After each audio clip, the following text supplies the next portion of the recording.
Bom dia, gente. Vamos para mais uma aula de geografia. Hoje nós vamos dar início a uma nova unidade, a unidade 5, que é sobre a hidrosfera. Então nós vamos para o capítulo 11, onde nós vamos trabalhar água, importância e formas de uso. Então, neste capítulo, nós vamos abordar, um tema contemporâneo de suma importância para a nossa educação ambiental, que é as diversas formas de preservar e distribuir a água na superfície da Terra. E a importância que ela, tem para as diferentes formas de vida. Então, nós estamos vendo aqui nessa fotografia, nós podemos observar uma pessoa gastando água para realizar uma atividade, Nós estamos vendo que a criança está com a torneira aberta durante 5 minutos, que vai equivaler aí 12 litros, utilizando 4 copos de água, que é 1 litro, para escovar os dentes. Aí nós também temos outra pessoa com a torneira aberta, que no mínimo ela vai gastar 2,5 litros, 2,5 litros, com a pia tampada e a torneira fechada, que é 1 litro, para poder lavar o rosto logo pela manhã. E aí nós temos outra atividade, que é o chuveiro ligado por 10 minutos, que ele gasta em média 162 litros. Com o chuveiro ligado por 5 minutos, nós gastaremos 81 litros. Então, essa aí, aqui nós temos outras atividades.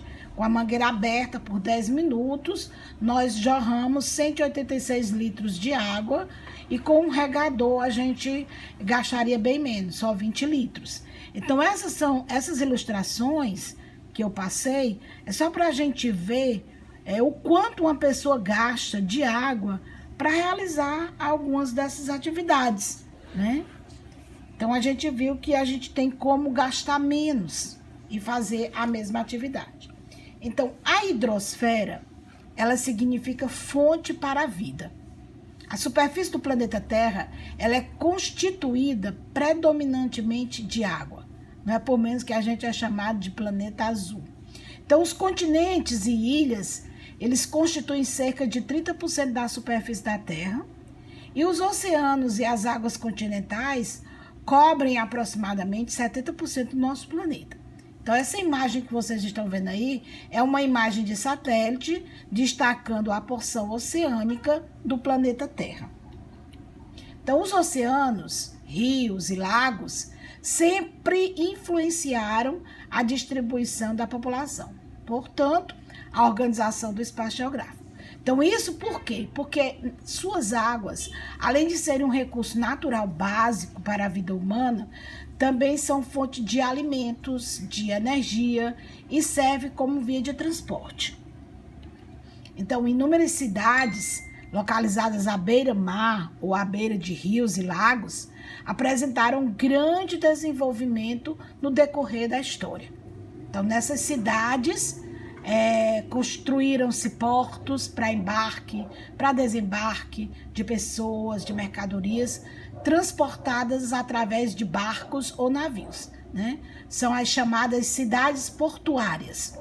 Então, entre vários fatores, um que contribui para a maior densidade populacional nas áreas próximas dos rios foi exatamente a fertilidade das terras, que favoreceu o desenvolvimento da atividade agrícola, como as primeiras civilizações, mesopotâmicas, entre o rio Tigre e Eufrates, e o Egito, às margens do Nilo.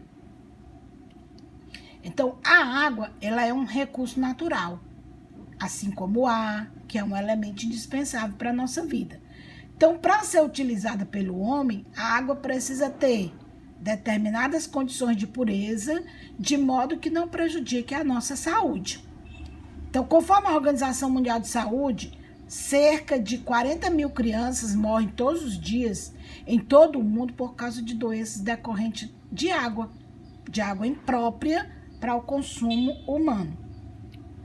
Então, a importância da água, é tão grande que a água imprópria para o consumo humano está, por exemplo, em alguns dos nossos estados do Nordeste, como nessa foto aí, a gente vê uma água imprópria para o consumo no estado do Piauí. É uma foto aí de 2001. Então, a quantidade de água consumida por família, ela varia muito de um país para outro país. Então, a Organização Nacional, né, a ONU, a Organização das Nações Unidas, ela sugere um consumo de 135 litros diários por pessoa. Já no Brasil, em 2007, o consumo médio sugerido, o consumo médio diário por pessoa, foi calculado em 200 litros. E nós sabemos que toda a água doce utilizada, né, muitas vezes é desperdiçada para irrigação, né? O que o homem poderia fazer estudos, analisar outra forma de irrigar, porque a água doce ela é um bem que o ser humano precisa bastante, né? Então, o consumo mundial de água doce pelas residências é muito reduzido, são apenas 8%. A maior parte ela é consumida na agricultura. 69% da água doce é consumido pelas atividades de agricultura e 23% é usado na indústria. Então, disso advém a importância da reciclagem da água, ou seja, do tratamento, do reaproveitamento da água pelas indústrias. Por exemplo, no Japão, as indústrias já reciclam 70% da água que eles consomem, né? Porque existe, nós sabemos, uma disputa muito grande pela água. Então, o aumento da população, o aumento da urbanização, o aumento das produções industriais e agrícolas, tudo isso propiciaram, entre outras coisas, o aumento da poluição da água. Então, diante dessa poluição, a busca por uma água potável passou a ser um grande desafio para a sociedade mundial. E o problema, evidentemente, é mais grave naquelas regiões desérticas, naquelas regiões semidesérticas. Então, os países exportadores de petróleo, que empregam técnicas modernas, caras, para a obtenção de água, eles perfuram poços bastante profundos para atingir as águas subterrâneas. E ainda fazem a dessalinização das águas marinhas. Mas isso nós sabemos que não são todos os países que têm a condição de fazer isso, né? Então, porém, isso aí não garante a distribuição regular de água para toda a população, que eu falei agora há pouco. Não são todos os países que fazem, né? Que empregam essa técnica, porque elas são caras. Então, os pouquíssimos rios dessas regiões, eles têm um papel muito importante. A utilização das suas águas para gerar disputa, conflitos entre os países que as atravessam. Nós sabemos que no mundo antigo e hoje há, né, a utilização de águas que gera disputa e gera conflito entre alguns países. Por exemplo, no Oriente Médio. No Oriente Médio, né, onde basicamente era a região da Mesopotâmia, os rios Tigre e Eufrates nascem na Turquia e percorrem todo o Iraque. Então, o Eufrates também passa pela Síria. Portanto, o Iraque, como a Síria, não veem com bons olhos alguns projetos, como, por exemplo, obras de irrigação, construção de reservatórios e usinas hidrelétricas, que é feito na Turquia.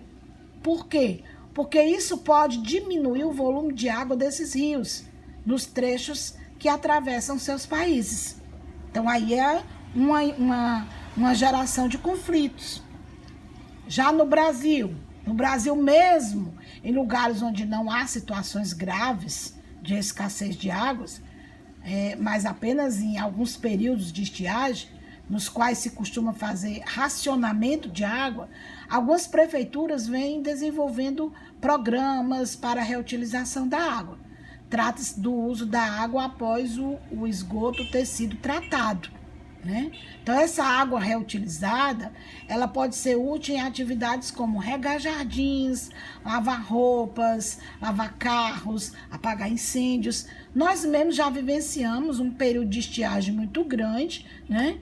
Onde a gente reutiliza a água, né? Para lavar calçadas, para jardinagem, para poder a gente racionar a água que a gente precisa utilizar.